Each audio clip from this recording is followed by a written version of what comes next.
This is the most ideal rep ranges for you to be training in. Boom!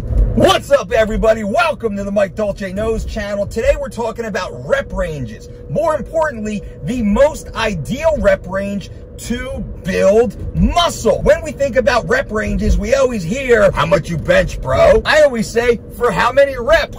Blows people's mind. A 1 rep maximum on the bench press is the pop culture standard for how strong you are, but most of those I know that have a good 1 rep maximum on the bench press, they're typically terrible athletes. They're usually not very fit. They're usually massively overweight and obese, and they're pretty poor in a lot of other lifts. So what you can move for 1 repetition is not indicative of how fit, how healthy, how strong, or how muscular you are. I want you to be all of that. Number 1, we want to build that base level of strength. Now, there's 3 different types of muscle fiber. We must train all 3 types of muscle fibers. The first type is type 1 fibers. These are more of the aerobic fibers that move your body all day long. They're more for long-term energy utilization. There's also the type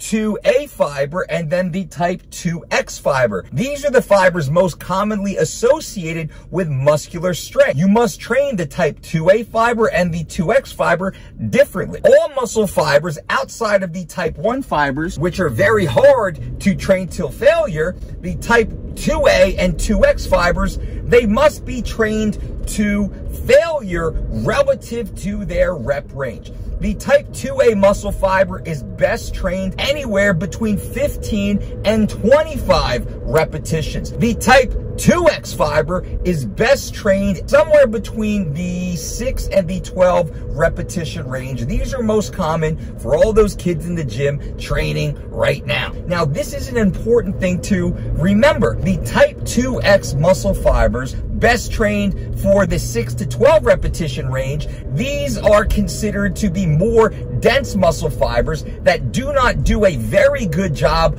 of storing glycogen, but they do an amazing job of producing brute force. That's why the 6 to 12 repetition range is good, and the growth of these muscle fibers is called myofibular hypertrophy. The type A fibers best trained for the glycogenation of the muscle, or what we call sarcoplasmic hypertrophy. Sarcoplasmic hypertrophy indicates the muscle's ability to hold and store greater levels of glycogen, site-specific, to be later expressed as glucose for greater muscular contraction. Basically, you're training your muscle to hold more energy so it can perform its job longer at higher levels of intensity. So, we know we have the type 1 fiber. The type 1 fiber is most of the things that you do in your given day. You should be performing various forms of cardiovascular activity, body weight work, calisthenics. We wrap that into part of our program. Also, our dynamic warm-up and warm-down, those are training very specifically those type 1 muscle fibers. The type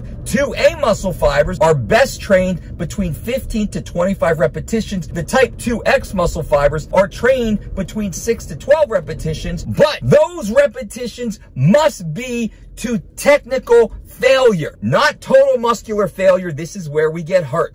Technical failure is when you can no longer move that weight through the proper plane of motion. Once your form starts to break down, and I mean break down, you are purple, straining, about to crap your pants break down, that's when you stop the set, not when you start arching and hinging and swinging. The set is over well before that. You must train the type 2A and 2X muscle fibers to the point of failure in order to truly stimulate growth. I hope this video helps. Bang! Give this video a thumbs up, subscribe to the channel if you have not yet, and leave comments below for the algorithm. Until next time, boom!